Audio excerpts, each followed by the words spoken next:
அஞ்சாம் கிளாஸ் படிக்கும் போது அட்டைய போட்டவன், நான் 6ஆம் கிளாஸ் படிக்கும் போது பிளேடு போட்டவன். ஹெட் மாஸ்டர் பைக்க திருடி எடைக்கு போட்டவன், நான் சென்ட்ரல் ஜெயிலில் 100 தடவை டென்ட் போட்டவன். ஏமாண்டா ஏமாத்து என் வேலை அம்மாத்தே சொல்லுறதா சுத்தமான போய் வைக்கிறதா பாக்கிட்டல கை.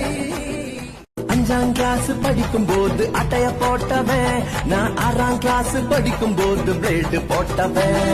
ஹெட் மாஸ்டர் பைக்க திருடி எடைக்கு போட்டவன், நான் சென்ட்ரல் ஜெயிலில் 100 தடவை டென்ட் போட்டவன். ஏமாண்டா ஏமாத்து என் வேலை அம்மாத்தே சொல்லுற